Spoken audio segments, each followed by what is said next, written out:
Muy buenas, ¿qué pasa? Bienvenidos al canal Dani Pro Cycling y bienvenidos al resumen y análisis de la etapa 2 del Tour de la Provenza 2020. Ya vimos ayer una gran etapa, y eso que era una etapa que parecía que iba a ser llana y que no iban a pasar muchas cosas, pero tanto Julián Alaphilippe como Moscon y Ciccone nos hicieron vivir una gran etapa y sobre todo ese sprint final, con la victoria final de Ballerini y la clasificación general que se la adjudicaba, y un Julián Alaphilippe muy activo y sobre todo en la etapa de hoy como gran favorito, ya que se le adecuaba muy bien a sus condiciones. Y queríamos ver cómo reaccionaba también Ballerini a todo este final. Como estáis viendo aquí, una etapa de media montaña, 170 kilómetros, pero sobre todo ese final después del puerto de tercera categoría, prácticamente los últimos kilómetros siempre picaban para arriba con un final al 7%. Una fuga con varios nombres, pero sobre todo el más importante que apoyamos desde aquí, Jérôme Caussin, que he tenido Twitter lleno de gente diciéndome que estaba en fuga, y junto a él estaban Conca, Grossu, Leroy y Bleier. Tuvieron por detrás esa diferencia controlada el de Koenig en todo momento,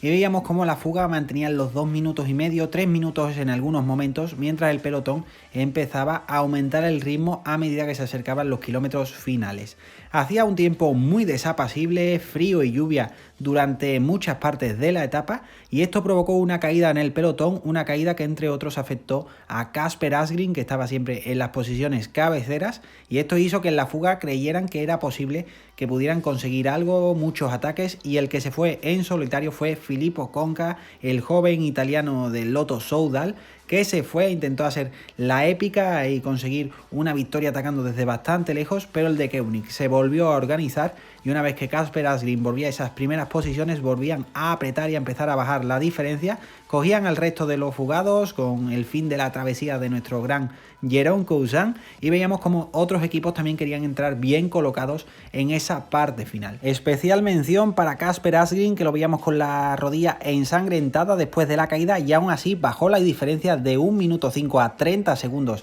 en muy pocos kilómetros, y esto permitió que en los kilómetros finales le pudieran dar caza a Conca para que no pudiera conseguir esa épica victoria que estaba buscando. Veíamos como Julián Alaphilippe tomaba una trazada distinta a la de su equipo y se escapaba prácticamente sin quererlo, y esto provocó algunos ataques de Florian Vermeersch del Lotto Soudal y de Matteo Jorgenson del Movistar, los dos ciclistas jóvenes que lo intentaron, pero finalmente fueron cazados cuando quedaban unos 4 kilómetros para el final. Y veíamos como el Astana cogía esas primeras posiciones, parecía que para poder lanzar a Aramburu o quizás a Blasov, pero Blasov tuvo una caída y esa caída también afectó a Julián Alaphilippe en ese terreno mojado. Vimos ese sprint final con un muy buen lanzamiento del Astana, pero Aramburu estaba mal colocado en ese final, una caída de un ciclista del Movistar que volvía a ser Jorgenson, que se quería meter en el sprint, y nuevamente Ballerini conseguía la victoria en un terreno que parecía que no era para él, y Ciccone también muy fuerte en esa parte final en segundo lugar, Aramburu tercero. Vemos desde otra toma esa caída de Blasov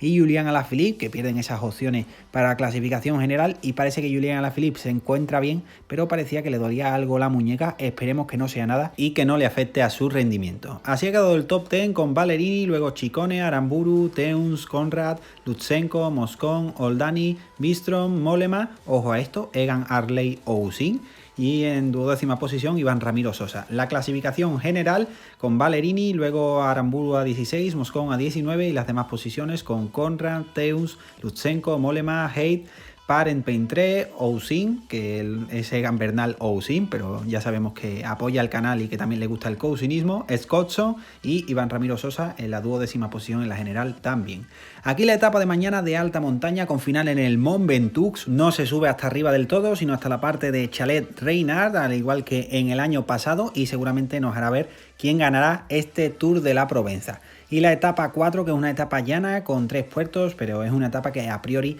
debería ser para los sprinters, aunque ojo con estas etapas del Tour de la Provenza porque todas están siendo muy interesantes. Muchísimas gracias por estar ahí, muchísimas gracias a todos y nos vemos en el próximo vídeo.